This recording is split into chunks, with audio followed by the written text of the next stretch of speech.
We all have opinions. We have beliefs about the world and how it works. It's easy to hold on to these beliefs tightly. But what if we're wrong? Intellectual humility is about being open to that possibility. It's about acknowledging that we don't know everything. Intellectual humility is the courage to say, I might be wrong. It doesn't mean we are weak or unsure. It means we are strong enough to learn and grow. It's about recognizing that everyone has something to teach us.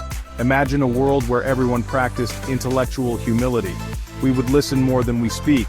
We would be open to new ideas, even if they challenge our own. We would approach disagreements with curiosity, not judgment.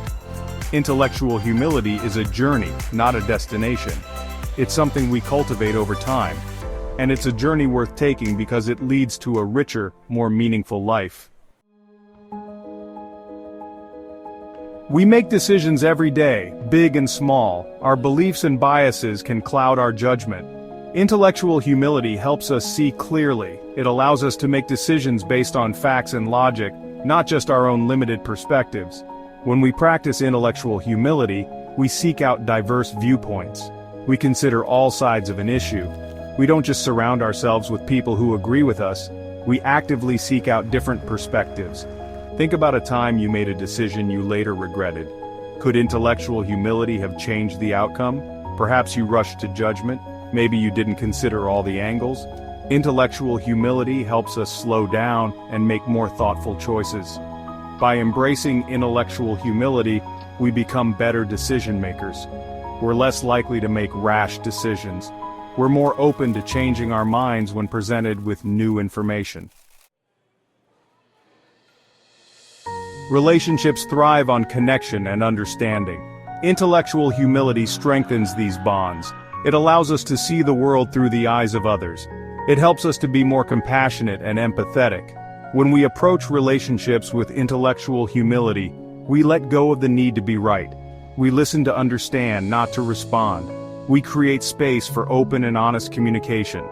Imagine a disagreement with a loved one. Instead of defending your position, you listen to their perspective. You try to understand their feelings. Intellectual humility allows us to navigate conflict with grace and respect. Intellectual humility fosters stronger, more meaningful relationships. It helps us to build bridges instead of walls. It allows us to connect with others on a deeper, more authentic level. Cultivating intellectual humility is a lifelong endeavor. It requires us to be open to learning and growing. It challenges us to confront our own biases and assumptions. But the rewards are immeasurable. Start by asking yourself, what if I'm wrong? Embrace curiosity. Seek out different perspectives. Listen to understand, not to judge. Remember that intellectual humility is not a sign of weakness. It is a sign of strength. It takes courage to admit when we don't know something. It takes even more courage to be open to changing our minds.